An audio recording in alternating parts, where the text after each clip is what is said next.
Hello everyone, आपका एक बार फिर से वेलकम करते हैं आज के हमारे इस फ्रेश वीडियो पे। तो आज इस वीडियो के अंदर मैं आपके साथ डिस्कस करने वाला हूं HDFC focus 30 fund diet plan growth के बारे में। इसमें मैं आपसे डिस्कस करूंगा कि ये जो म्यूचुअल फंड है इसने पिछले 1 साल, 3 साल, 5 साल या फिर एनुअल रिटर्न क्या दिया है, आज के डेट में इसका एक एनएवी का प्राइस क्या है, ये कितने स्टार रेटिंग म्यूचुअल फंड है, इसमें आप मिनिमम SIP अमाउंट क्या लगा सकते हैं और इसका फंड साइज क्या है। साथ ही साथ मैं आपसे डिस्कस करूंगा इसके अंदर कौन कौन सा स्टॉक लिस्टेड है, और अगर आप इस म्यूचुअल फंड में कुछ पैसा जमा किए होते तो पिछले 1 साल, 3 साल, 5 साल के अंदर आपको क्या रिटर्न देखने को मिलता। और लास्ट में मैं आपसे डिस्कस करूंगा कि क्या हमें HDFC focus 30 fund diet plan growth के अंदर इन्वेस्टमेंट करना चाहिए या फिर नहीं करना चाहिए। अगर आपने ऑलरेडी इन्वेस्ट किया है तो आगे आप अपना SIP या फिर लमसम के साथ क्या करेंगे। बात करते हैं HDFC focus 30 fund diet plan growth. ये एक इक्विटी म्यूचुअल फंड है जो कि फोकस्ड कैटेगरी के अंदर आता है और ये काफी हाई रिस्क म्यूचुअल फंड है। इसने जो पिछले 1 साल में रिटर्न दिया है वो 45.10% का रिटर्न है। 3 साल के रिटर्न की अगर बात करते हैं तो 3 साल में 30.37% का रिटर्न है। 5 साल के रिटर्न की अगर बात करते हैं तो 5 साल में 24.74% का रिटर्न है। और अगर एनुअल रिटर्न की इनकी बात करें तो एनुअल रिटर्न है 16.69% का। अब हम लोग एनएबी के ऊपर बात करते हैं तो आज के डेट में इसका एक एनएबी का प्राइस है 240 रुपया 51 पैसा। रेटिंग की अगर बात करें तो ये 5 स्टार रेटिंग म्यूचुअल फंड है। इसमें आप मिनिमम SIP अमाउंट 100 रुपया लगा सकते हैं और इसका फंड साइज है 13,136 करोड़ का। अब बात करते हैं कि अगर आप इस म्यूचुअल फंड के अंदर कुछ पैसा जमा किए होते तो फिर आपको क्या रिटर्न देखने को मिलता। इससे पहले अगर आपने अभी तक अपना इन्वेस्टमेंट स्टार्ट नहीं किया और स्टार्ट करना चाहते हैं तो इस वीडियो के डिस्क्रिप्शन में मैंने अपना डीमेट अकाउंट का रेफरल लिंक दिया है। अगर आप मेरे रेफरल लिंक से ज्वाइन करेंगे तो आपको कुछ रिवार्ड्स देखने को मिलेगा और आपको अकाउंट ओपनिंग या फिर अकाउंट मेंटेनेंस का कोई भी चार्ज नहीं देना होगा। अगर आप मेरे रेफरल लिंक से ज्वाइन करेंगे और म्यूचुअल फंड में आपको किसी प्रकार का दिक्कत आएगा तो मैं काफी हद तक आपकी हेल्प कर पाऊंगा। अगर बात करते हैं इस म्यूचुअल फंड के अंदर आप एक बार में 5,000 रुपया पर मंथ जमा किए होते, सॉरी एक बार नहीं 5,000 रुपया पर मंथ जमा किए होते तो 1 साल में आपका पैसा जमा होता है 60,000, आपको मिलता 72,223 रुपया। यानी कि 1 साल में आपको SIP के थ्रू 20% के आसपास रिटर्न देखने को मिलता।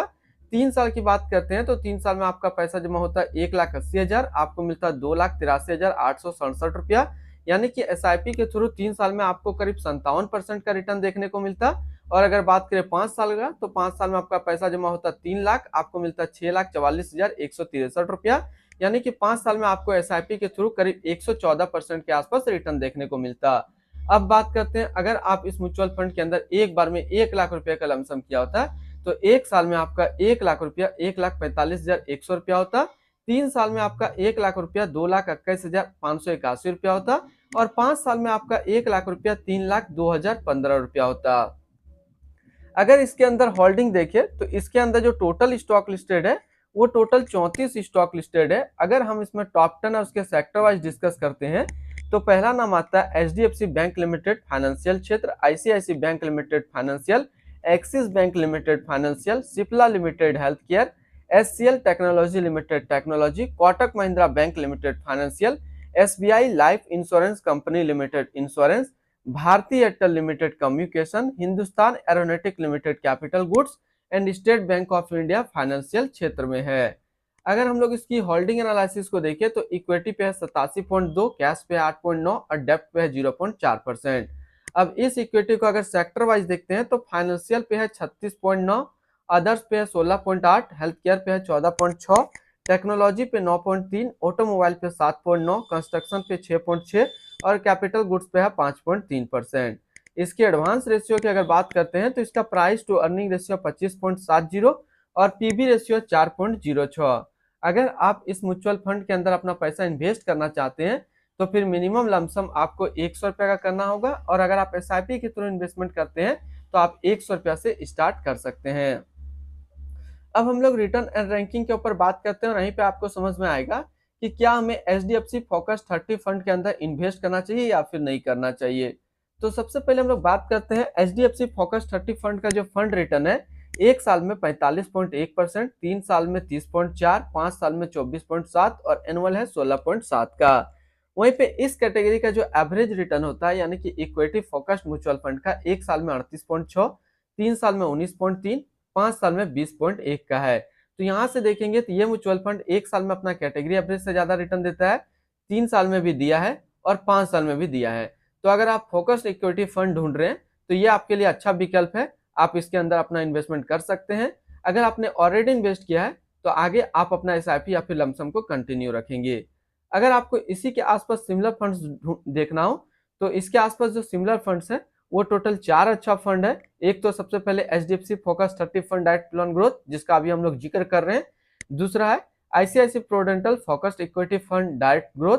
तीसरा है JM focused direct plan growth and चौथा है quant focus fund direct growth. तो ये 4 फोकस फंड काफी अच्छा है आज के डेट में, तो आप अपने पोर्टफोलियो पे इसको रख सकते हैं। इनकी एक्सपेंस रेशियो की बात करते हैं तो इनका एक्सपेंस रेशियो 0.49% का। एग्जिट लोड की बात करते हैं, अगर आप इन्वेस्ट किया हुआ पैसा 1 साल के अंदर निकालेंगे तो फिर आपको 1% का एग्जिट लोड देना होगा। और स्टम्प ड्यूटी की अगर बात करते हैं तो स्टम्प ड्यूटी है 0.005%। इसकी टैक्स इंप्लानेशन की बात करते हैं, अगर आप इन्वेस्ट किया हुआ पैसा 1 साल के अंदर निकालेंगे तो जो भी आपका रिटर्न होगा उस पर आपको 20% का टैक्स पे करना पड़ेगा। अगर आप 1 साल के बाद इससे अपना पैसा निकालेंगे और 1 साल में अगर आपका 1,25,000 का आपको प्रॉफिट होता है, रिटर्न होता है, तो फिर 12.5% का टैक्स पेमेंट करना पड़ेगा। अब बात कर लेते हैं इसकी fund house and investment objects को। तो HDFC mutual fund total assist पे इंडिया पे नंबर 2 पे रैंक करता है।